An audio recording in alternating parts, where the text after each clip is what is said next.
Right now, just before we go, because we're nearly at the end of the show, it's been an amazing show as ever for a Monday.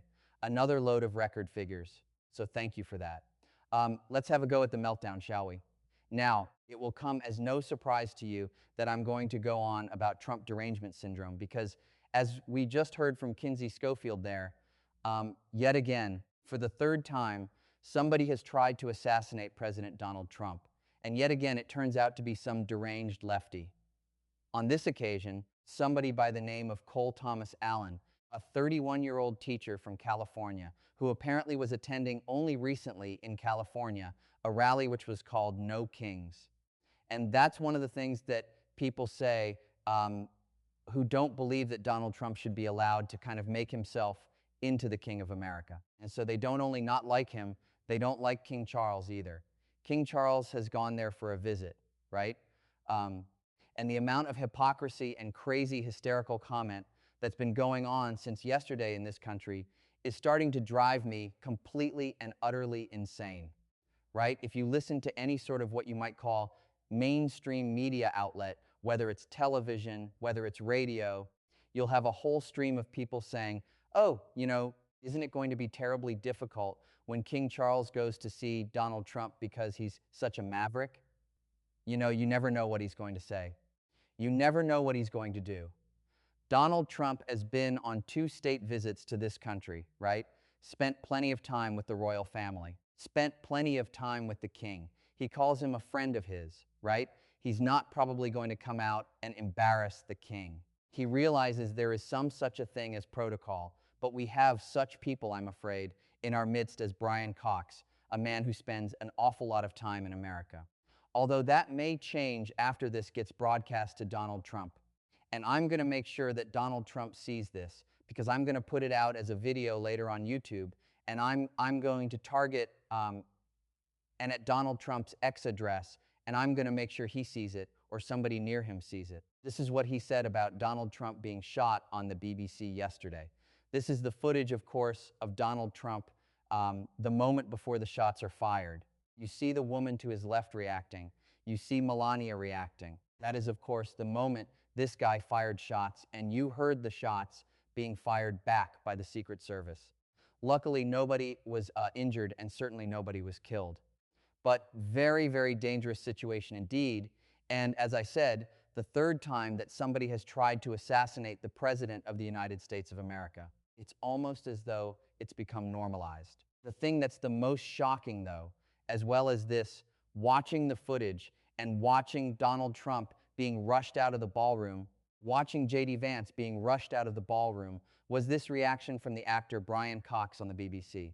Brian, you spend a lot of time in the United States, and there has been a big rise in political violence in the last few years. There's a lot of unhappy people in America about what's happening. The poor particularly have been, really treated rather badly. Medicaid is under threat. Everything is under threat. He's doing the most extraordinary things to people's well-being, and people are not happy. People who voted for him are not happy. He is not popular. He really isn't popular. He would like to pretend he is popular, and he will give that impression, but he's not. His popularity rate has gone way, way down, and I think it's behaving well. I won't even go into that. Okay. Maybe we will a bit later on. Maybe we will a bit later on. Says Laura Quensberg, who doesn't seem to have any clue that what she's just listened to is a basic apology for an assassin. A man who thinks that it's okay for a bloke to go around shooting the president because he doesn't like what he says. Brian Cox had a man who is what could only be described as a small bit-time actor for many, many years. He didn't really have much success about anything that he did until he was in Succession. And suddenly, as Kinsey said, he wasn't that good. That's why they killed him off. Walker says this, Cox wants Scotland to be independent, but doesn't live here in Scotland. Yeah, that's right. And he likes to spend a lot of time in America. But like I said, if Donald Trump finds out what he's been saying, you wonder whether he might get himself banned from America. These bloody actors should stay in their lane. I don't care what Brian Cox thinks, says MCP. Well, this is the thing. But the problem is that people are so deranged about Donald Trump that that's the kind of result. And by saying what he's just said, which is that lots of people are unhappy about Donald Trump. He's doing away with Medicare, Medicaid, which he isn't. He's doing terrible things to vulnerable people, and he's making the poor people suffer. He's not very popular. Well, how popular do you think Brian Cox is? He's not even very popular in Dundee, where he comes from, never mind being popular around the world. Donald Trump is a very popular president for an awful lot of people. And the idea that somehow, because you don't like what he says and you don't like his policies, you don't like what he's doing, somehow justifies people having to go, literally having a pot shot at him. And in America, we all know what that means. It means assassination. It means death. It means murder. It means bullets being fired from high-powered rifles and handguns. You really should know better, Mr. Cox. You really should take that measurement of what you might call calm, and putting calm oil on troubled waters is not the way forward. And quite frankly, you should be ashamed of yourself. And as far as the BBC is concerned, they should now immediately put a blanket ban on Brian Cox appearing anywhere on their network, because he's clearly inciting violence and he's clearly a man with no judgment. I don't mind people with different opinions, but you can't allow someone like that to have free reign on the major network in this country and around the world who spouts those kinds of dangerous opinions. It's not right, and I'm not against free speech. If he wants to say it privately, if he wants to say it on his Twitter account, if he wants to say it in the public square, if he wants to go and stand in a speaker's corner and say it, fine, but not the BBC, not on my dollar. No, thank you. We may not see you in America very much in the future, Mr. Cox. You might want to sell your properties, because I don't think the president is going to take too kindly to this when he finds out what you've said. And there you have it. That's my meltdown for the day.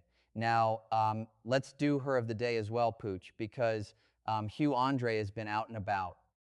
He is, of course, from We Served. He approached us this morning and said, I'm going off her hunting in Hyde Park. I was a bit worried at first because I thought, what's he going to do? But he was only looking to take pictures of them. And luckily, he found one incredibly. Have a look at this. There he is. He's pointing to the picture that he took and pointing to the heron. He's clever at that, isn't he? And there he is with his We Served hat on. And that is in London, right? I wonder if that's the same one that you saw. Pooch. It looks similar, doesn't it? Park. Yeah. Well, this is Hyde Park. I mean, they can fly. You know, it's going. No, it's a different park. You've got a cat there. I have got a cat behind me, which is over that way. No, it's not. It's over that way. There it is. There it is. That is the We Served cap. And of course, We Served are going to be with us at the live show on May the 6th, a week on Wednesday, just over a week to go now. We're very excited about it. And if you haven't got tickets yet, Ticketmaster is where you go. And if you look out on my Twitter account and my Facebook account, we'll post some more links so that you can get yourself there for Wednesday night. It's going to be a great night. Louis MacLeod Wright, said Fred, Carol Decker. You're going to have Stephen Barrett there as well, Russell Quirk, Marilyn Horsfall, probably me as well. Yeah, Pooch is going to be there. Charlotte's going to be there. We're going to have all sorts of helpers helping us out. Hugh Andre, as I say, with We Served. Edward Hughes is going to be showing up apparently.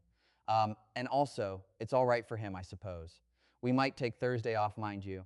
And then, of course, we'll also have a bit of Plan of the Week, a bit of Plank of the Week. It's going to be fantastic. Absolutely brilliant. A super chat coming up. Let's have a look. This is from LTL. Bish, you should be our Archbishop. Well, you know, it'd be great if he was the Archbishop of Canterbury.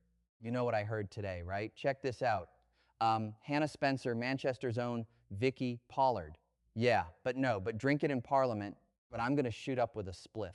I mean, just ridiculous. Yeah. Apparently there's, I think it's later today, there's a NatWest board meeting, you know, with the shareholders meeting or something like that. There's going to be a demonstration at the NatWest shareholders meeting by all sorts of groups, including the Church of England, by the way. And guess why? Because apparently they're not happy with the fact that NatWest is rowing backwards on its green policies, on its net zero quotient and all of that. They've decided that they're going to make it easier for oil companies and fossil fuel energy companies to borrow money from them. and all sorts of sort of wokists are upset by including the Bank of England. What's it going to do with them? One from Amora Moro. Thank you to everyone on this show putting the bishop back on the road. Saw the GoFundMe skyrocket over the weekend. It warms my heart. Yeah, it was great. Thank you to all of you for doing that. It was fantastic. And so finally, Red Rock says, when I worked as a senior manager for a well-known supermarket and I lied in a disciplinary investigation, misleading the outcome, I would be liable to summary dismissal. So why isn't Starmer? Well, it's a very good point. Why isn't he summarily dismissed? Please retire Eddie Hughes, previous makeup artist. He looks pasty and a bit sick now, Mr. Woodward says.